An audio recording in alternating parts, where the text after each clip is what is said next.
tal amigos del Círculo de Cine? Miguel Contreras Torres, bienvenidos a la sesión número 6 de este seminario de lectura en el que estamos revisando el libro de Aurelio de los Reyes, Los orígenes del cine en México, 1896-1900, publicado por el Fondo de Cultura Económica en México en una primera edición de 1984 dentro de su colección Lecturas Mexicanas, en el número 61 de esta colección.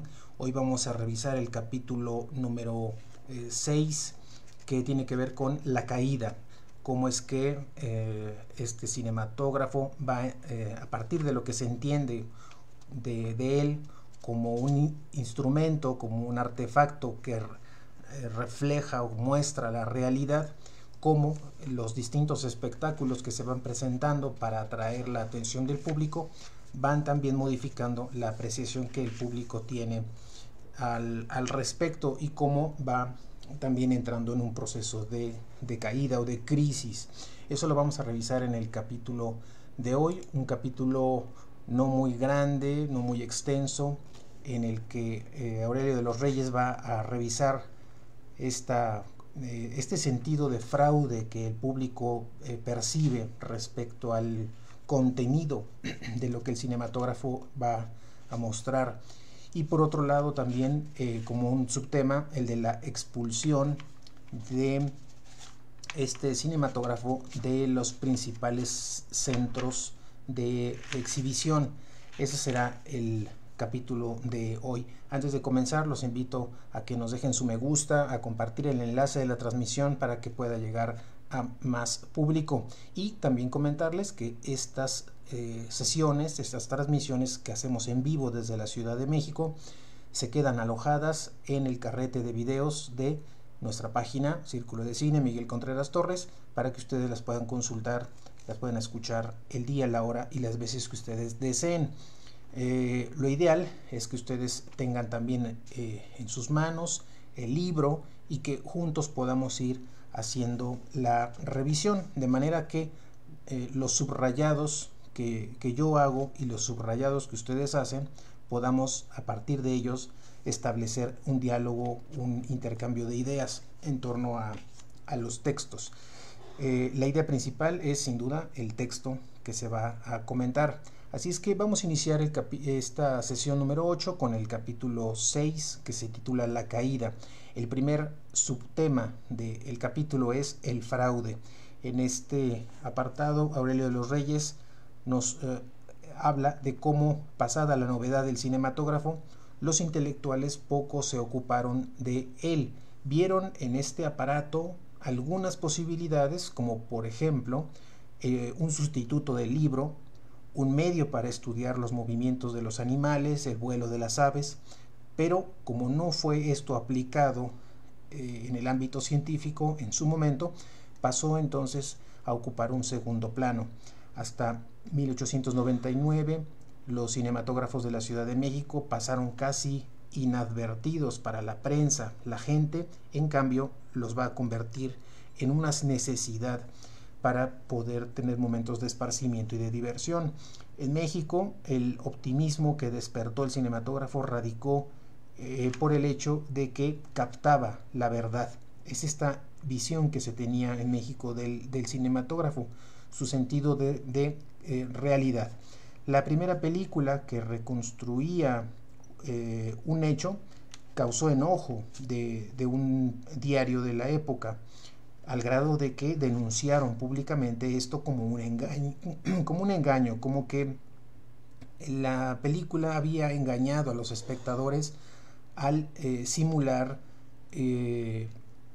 aparentes hechos reales con actores, con vestuario, maquillajes, etc. Nuevamente hay la idea de un cine que capta la verdad y solamente la verdad. Con el tiempo llegaron películas de la magia de Méliès y de Fregoli, y como no mostraban, entre comillas, la verdad, los intelectuales fruncieron el ceño, dice Aurelio de los Reyes. Más adelante se dedicaron a filmar espectáculos teatrales y contribuyeron más a este desprestigio. Vinieron después las películas que reconstruían el proceso de Dreyfus.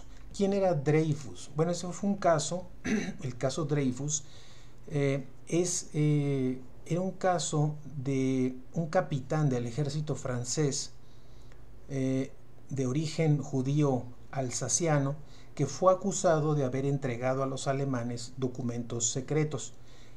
A partir de o a través de un juicio por un tribunal militar, fue condenado a prisión perpetua y desterrado en la colonia penal de la Isla del Diablo, 11 kilómetros en la costa de la Guayana Francesa, en América del Sur, por el delito de alta traición.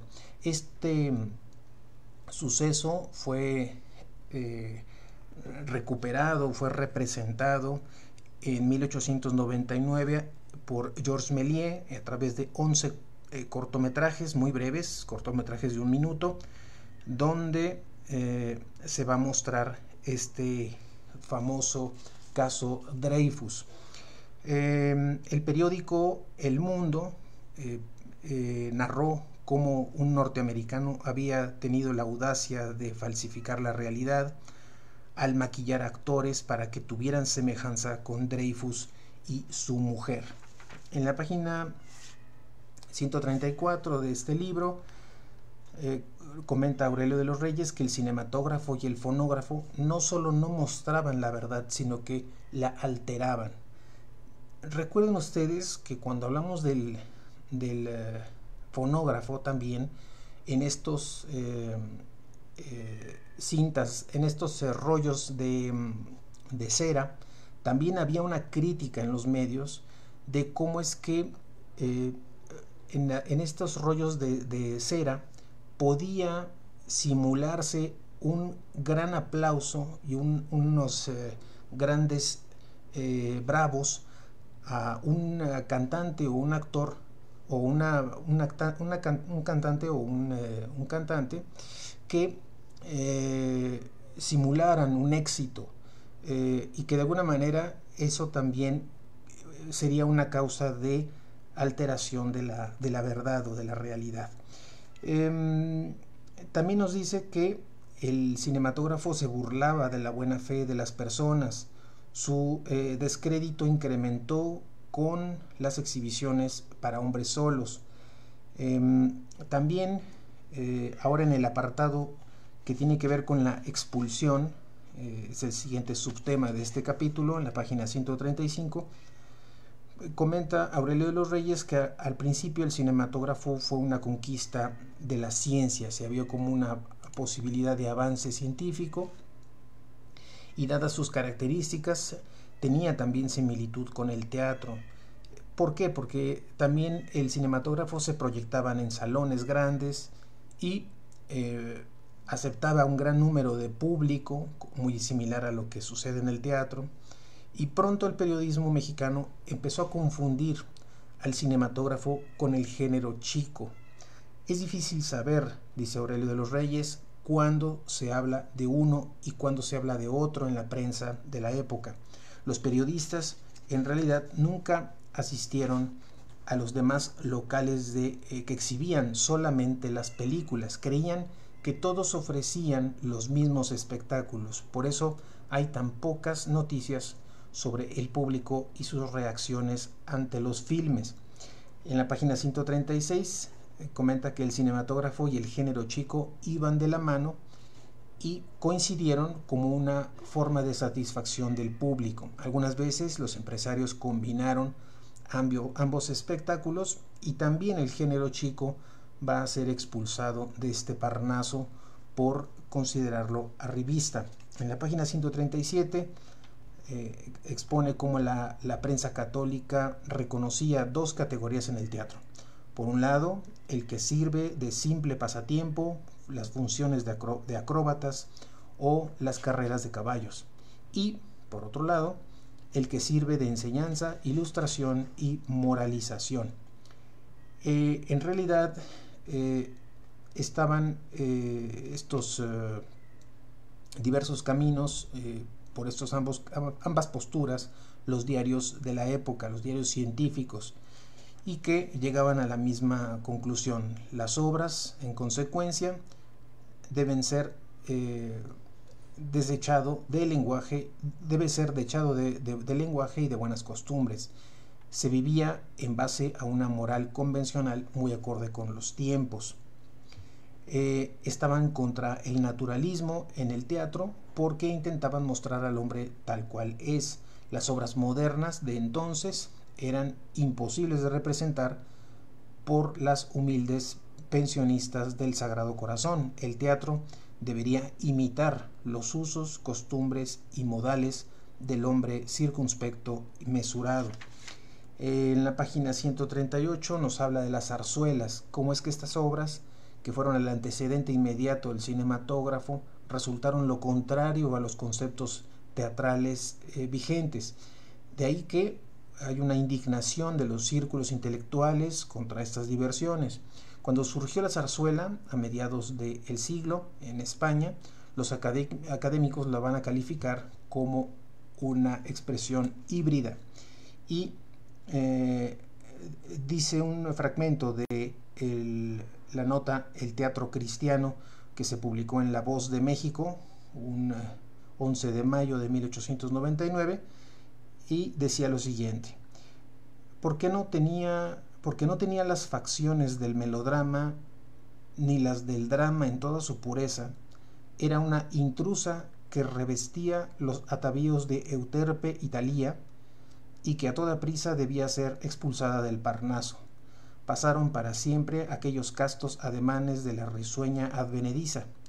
La musa se ha tornado vacante, esclava del más impuro sensualismo, corre de aquí para allá sin vestiduras, se ha paganizado hasta el punto en el que alguna sacerdotisa chipriota se sonrojaría si la contemplara en sus audacias de lubricidad. Hasta aquí la cita de este diario en la nota titulada El Teatro Cristiano. A veces lo que escandalizaba a la prensa no era tanto el género chico, sino el público que asistía a las representaciones. Las familias, entre comillas, honorables, acudían en masa a los espectáculos zarzuelescos, deseosas de diversión, y acudían a ver obras que no eran precisamente un dechado de lenguaje o de virtudes o un ejemplo de buenas costumbres. Ya en la página 139 comenta que el cine se inició como el más inocente de los espectáculos, las vistas carecían de argumento y solo mostraban escenas de la vida real. Por eso, al principio contó con el apoyo unánime de los diarios. Al cine le fueron abiertas las puertas del Parnaso artístico, superaba las intenciones del naturalismo teatral y no ofendía la moral. Casi todas las primeras exhibiciones cinematográficas fueron en los teatros principales de las ciudades. Por ejemplo, el Guerrero de Puebla, el Teatro Morelos en Aguascalientes, el Calderón de Tepic y de Zacatecas, el Degollado de Guadalajara, el de La Paz en San Luis Potosí. En la medida en que fue perdiendo su inocencia, porque las vistas, en lugar de mostrar al general Díaz, exhibían las corridas de toros, se le fueron cerrando las puertas. Los intelectuales no le perdonaban al cinematógrafo que introdujera los espectáculos taurinos. Va a ser algo que va a molestar de alguna manera este tipo de elementos. Entonces, ya en la página 140 nos comenta que en Guadalajara y en Puebla se pidió a los municipios que reconsideraran su actitud al conceder los permisos. Este descrédito va a continuar porque los empresarios cinematográficos se dedicaron a filmar las obras del género chico que complacían al gusto del público mexicano, entre ellos Don Juan Tenorio, los bailes de la danzarina flamenca Rosita Tejada, Las Tentaciones de San Antonio, entre otras. Ya en la provincia, en lo futuro, se dieron las funciones cinematográficas en lugares de menor categoría. En la página 141, ya casi para terminar este breve capítulo, comenta Aurelio de los Reyes que en otros lugares se improvisaba un sitio cuando el cómico de la legua no llevaba su tienda de campaña, y hasta un corral podía ser un buen local para la proyección. Los asistentes permanecían generalmente de pie o llevaban sus propios asientos para presenciar la función. En la Ciudad de México, los reporteros se alarmaron ante la frecuencia de los escándalos en la Barraca de San Juan. Presionaban al ayuntamiento para que también cerraran todos esos centros que consideraban foco de inmoralidades. Los municipios no hacían caso de esto, pero la prensa de alguna manera va poco a poco a alejar a las personas de este espectáculo.